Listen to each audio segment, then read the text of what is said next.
व्यंग्य कहां तक दिल तक उतरा होगा, किस लिए उतरा होगा, क्यों उतरा होगा। मेरी मंशा किसी भी नेता की इंसल्ट करने की नहीं है और किसी के दिल की भावनाओं को ठेस पहुंची हो तो मैं क्षमा चाहता हूं। 21 करोड़ जनता को राशन बढ़ सकता है तो इन 45 करोड़ लोगों को या उनके परिवार वालों को राशन क्यों नहीं बढ़ सकता। हराम के खाने की आदत हिंदुस्तान की जनता को है तो राहुल गांधी कौन होते हैं इस पे सवाल उठाने वाले। मिल रहा है ना यार, वोट इसीलिए तो आ रहे हैं। वोट का कोट पहन करके मोदी जी जो हैं धमाल मचा रहे हैं, फ्री का राशन बांट करके कमाल दिखा रहे हैं। यही तो वो नया इंडिया है जिसमें भिखारियों को पैदा करके भिखारी बनाया जा रहा है। 45 जितने आप बोल रहे हो ना, 45 करोड़ लोग, इन्होंने होप नहीं खोई है। ये 45 करोड़ लोग हरामखोर भिक्षुक बन चुके हैं।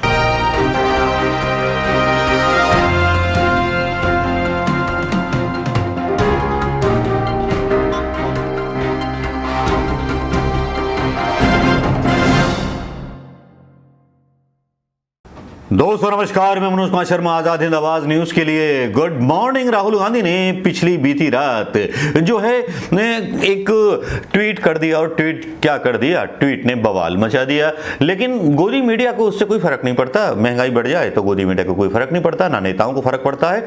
नेता जो है अपनी फोटो और सेल्फी और मोदी जी के गुणगान में दिन रात व्यस्त हैं। समय निकाल करके बजरंगबली का चालीसा कभी कभी पढ़ लिया करते हैं। मीडिया के पास अजान और बजरंगबली का जो है ज्ञान जो है काफ़ी है। आजकल तय करने लगे हैं लोग कि हनुमान चालीसा किस जगह पढ़ा जाना चाहिए। फडणवीस बोलते हैं कि साहब सड़कों पर पढ़ा जाना चाहिए। किसी शास्त्र में अगर ऐसा लिखा हो कि हनुमान चालीसा मंदिर के अलावा कहीं पढ़ा जाना चाहिए तो कम से कम फडणवीस जी मुझे बता दें, बीजेपी के लोग बता दें, या बीजेपी से जुड़े हुए साधु संत महंत मुझे बता दें कि हनुमान चालीसा का पाठ गोपनीय तरीके से शाम के समय किया जाता है। सुबह नहीं किया जाता क्योंकि राम के ध्यान में मस्त रहते हैं बजरंगबली, हनुमान जी, पवन पुत्र हनुमान रहते हैं। तो सुबह सुबह अगर हनुमान चालीसा बजाया जाता है तो वो देश की अवनति का कारण है और ये नहीं होना चाहिए। पहले शास्त्रों को जान लीजिए। सियासत के शास्त्र में हनुमान जी के चालीसा को मत जोड़िए, वरना हनुमान जी नाराज हो गए तो आपकी सियासत की लंका को जला देंगे।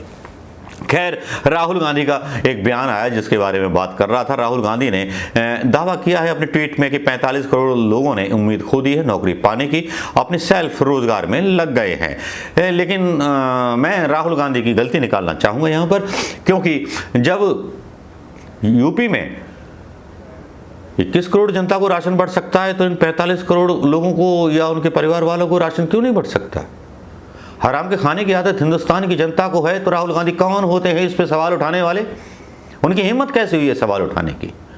और उस हिंदुस्तान के लिए जिसको भीख मांगने की आदत पड़ गई हो, जिस सियासत ने भिखारी पैदा किए हों, राशन के भूखे भिखारी पैदा किए हों, जिस सरकार ने उस नए इंडिया को बनाया हो जहां पे भिखारियों को पैदा किया जा रहा है, जहां मुफ्त की खाने वालों को पैदा किया जा रहा है, उस पर राहुल गांधी को सवाल उठाने का हक क्या है। पढ़े लिखे भिखारी बन रहे हैं, जो पढ़े लिखे भिखारी देश के लोकतंत्र और संविधान और इतिहास के बारे में जानकारी नहीं रखते, वो भिखारी जो देश की व्हाट्सएप यूनिवर्सिटी के ज्ञान को तरजीहत देते हैं, वो भिखारी जो बाबा, असली स्वामी और व्यापारी बाबा में फर्क नहीं जानते, उस जनता के लिए ट्वीट कर रहे हैं राहुल गांधी। कितनी बेइज्जती कर रहे हैं सरकारों की, योगी जी की और मोदी जी की, कि 45 करोड़ पीपल जो है उम्मीद खो चुके हैं। जब राशन फ्री मिल रहा है तो उम्मीद कहां से यार। फ्री का खाना मिल रहा है, दादागिरी कर रहे हैं। बीजेपी का पोस्टर उठा करके वंदे मातरम, भारत माता की जय और मारो डैश डैश डैश लोगों को। राहुल गांधी भी कहां के पता नहीं नेता आ गए यार हिंदुस्तान में। यहां सरकार जो है फ्री में राशन बांट रही है यार, उनको बोलने की जरूरत ही नहीं थी। अरे बोलते कहां है, बेइज्जती कराते हैं अपनी। और प्रशांत किशोर बा छोड़ गया है पार्टी है 45 करोड़ से। जब फ्री में राशन मिल रहा है तो क्या जरूरत है उनको। अदानी बन गया 5वां सबसे बड़ा उद्योगपति। अदानी देश का नाम रोशन कर रहा है, 5वां नंबर है। राहुल जी, आपके जमाने में कोई 5वां नंबर या 1 नंबर या 2 नंबर पे होता था? मोदी जी ने बना दिया। आपके जमाने में बैंकों की हालत जरा सी खराब हुई, ये कर दो वो कर दो, मोदी ने क्या किया, सबको भगा दिया, साफ कर दिया भ्रष्टाचारियों से देश को।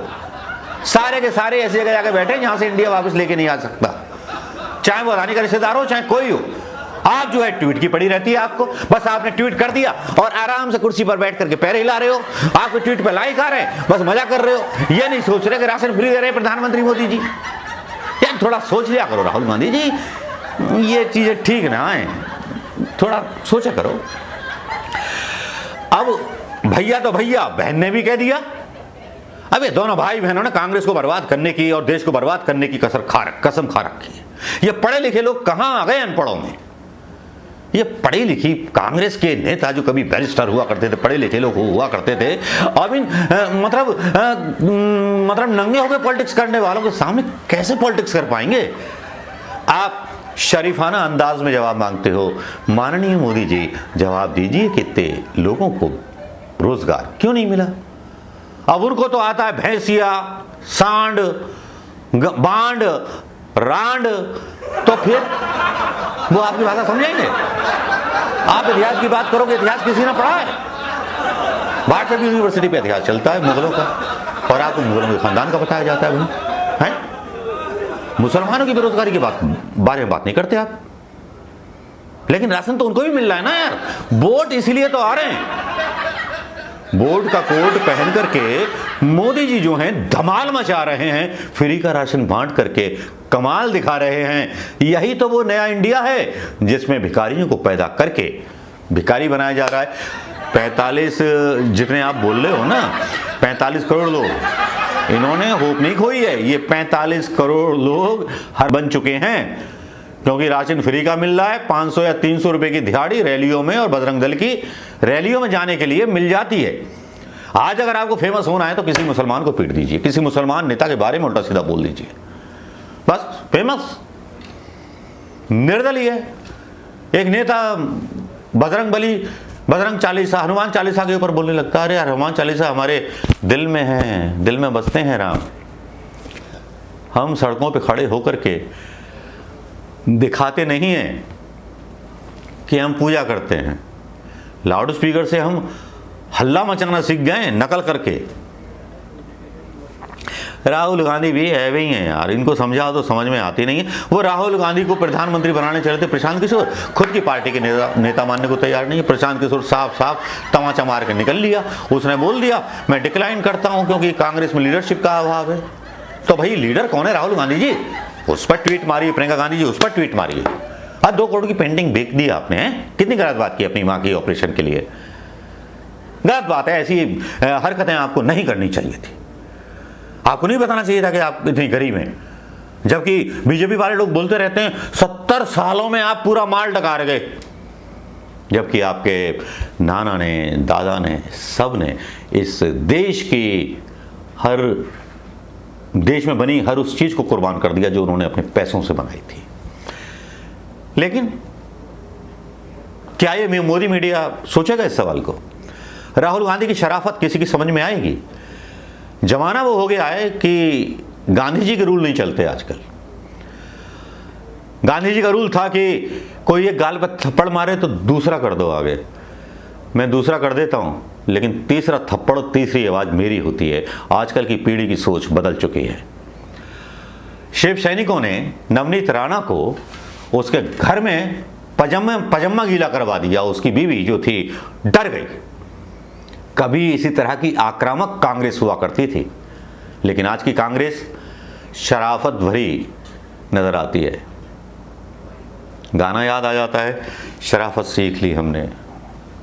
तो दोस्तों, कांग्रेस को भी थोड़े से स्टाइल चेंज करने होंगे। भाई राशन फ्री मिल रहा है तो बेरोजगारी का रोना मत गाइए ना। गारंटी प्रधानमंत्री मतलब खाद्य योजना है, गारंटी की यार।